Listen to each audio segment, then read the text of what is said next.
You're teaching a class on climate change. You start with students recalling facts about global warming. But how do you take them from simply remembering facts to creating impactful projects on sustainability? Before we answer that, let us first describe what learning is. Learning is an omnipresent process. It is a continuous journey that progress from basic to complex learning. But how do we progress from simply memorizing facts to creating something worthwhile? Let me introduce you to one of the domains of learning, which is the cognitive learning. Cognitive learning is one of the domains which includes affective and psychomotor learning. It was developed by Dr. Benjamin Bloom in 1956. Each domain addresses different learning styles and outcomes, helping teachers engage students effectively. The cognitive domain focuses on intellectual skills and knowledge, while the affective domain relates to emotional development, values, and attitude. The psychomotor domain concerns physical abilities and motor skills. For today's lesson, we will delve on a framework for classifying cognitive skills that focuses on intellectual skills and knowledge, with a purpose to guide instructional planning and assessment. Cognitive domain is the process of acquiring and applying knowledge. Originally, it was divided into 6 levels which rank from basic to complex skills. To elaborate, from the base of the pyramid, we have knowledge, which is the recall of information, comprehension, which is understanding and interpreting material, application, which is using learned knowledge to solve problems, analysis, which is breaking down information into components, synthesis, which is combining ideas to form new concepts, and evaluation, which is making judgments based on criteria. However, to align with modern educational practices and cognitive science, Bloom's taxonomy was revised. Thanks to Lauren Anderson, who was a former student of Bloom, and David Krathwohl, who was a partner in the regional taxonomy's development. This 2001 revision of Bloom's taxonomy introduced new features that aid educators in crafting effective learning experiences. The updated version emphasizes active engagement and higher order thinking. This revised form includes 2 dimensions. We have the knowledge and cognitive. The knowledge dimension includes factual knowledge, which is the basic element of discipline, the conceptual knowledge, which is the interrelationships among concepts, the procedural knowledge, which is the techniques and methods, and metacognitive knowledge, which is awareness of one's own thinking. The other dimension is the cognitive dimension, which was also revised. Now let us examine the terminology shift from the original to the new. The original uses nouns like knowledge, comprehension, while the revised form uses verbs like remember, understand, and applying to emphasize active learning.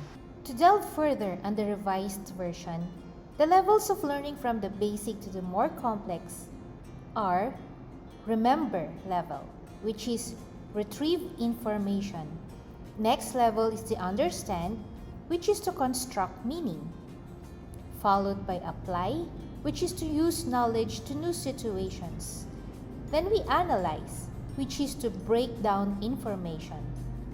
We evaluate, which is to make judgments. And finally, we create, to put elements together for new purpose. Let us give examples of these levels of taxonomy in a medical school. At the remember level, the student can recall facts, terms, and basic concepts. An example would be a student can define medical terms like homeostasis or inflammation.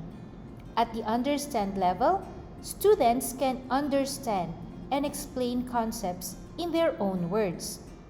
An example would be a student can solve a medical problem and explain how and why they applied a particular method. On the apply level, students can apply learned concepts to new situations.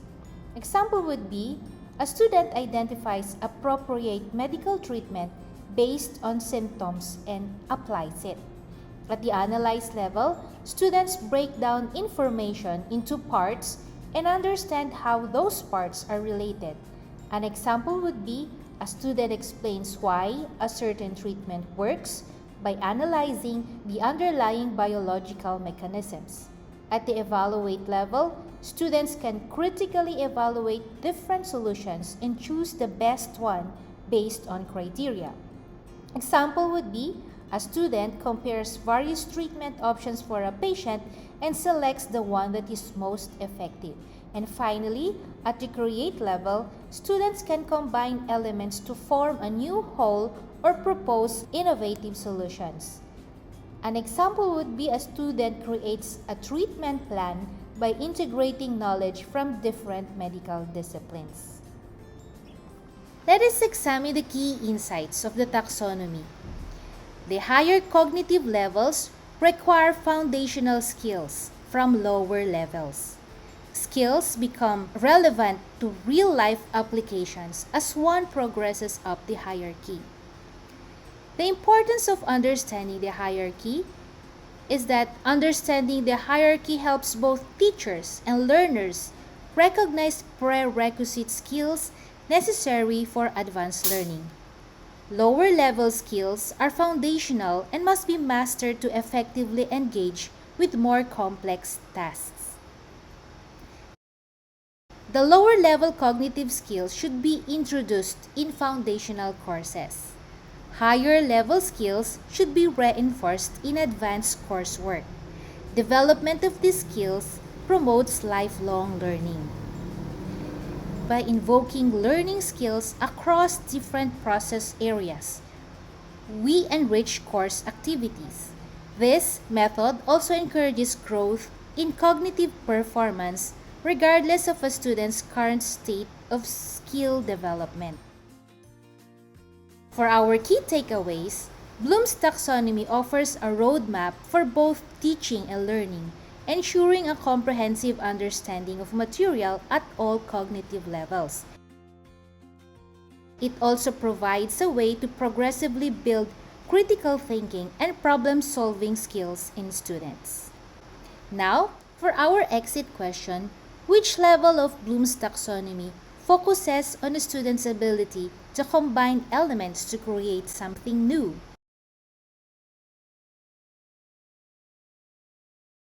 If you answer synthesis, then you got the correct answer.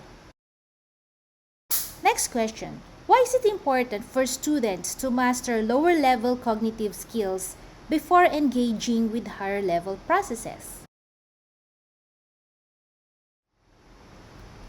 Lower-level skills serve as a foundation for understanding and applying more complex concepts and tasks.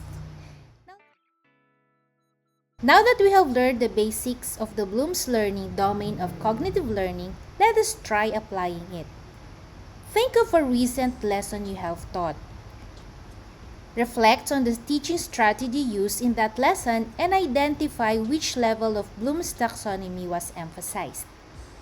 In the knowledge level, did you focus on helping students memorize or recall terms, like that of the anatomy of the heart? In the comprehension level, did you ask students to explain the steps in performing a physical exam? In the application level, did students practice applying diagnostic methods to real or simulated cases? In the analysis level, did students analyze patient histories or lab results to determine a diagnosis? And in the evaluation level, did students compare different treatment methods and justify the best approach for a specific case? In the synthesis level, did students develop a treatment plan by combining knowledge from various disciplines like that of the pharmacology and pathology? Now for the self-reflection. What level of Bloom's taxonomy did you focus during your lesson? Is it application when students perform simulated patient exams? Next self-reflection is which level do I intend to focus on most often in my teaching? Is it comprehension or application? And lastly, how can I incorporate higher order skills like analysis, synthesis, evaluation into my future lessons? For example, encouraging students to critically compare case studies or design patient care plans. To end, I'd like to leave you with this quote by G.I. Joe: "Knowing is half the battle." Thank you very much.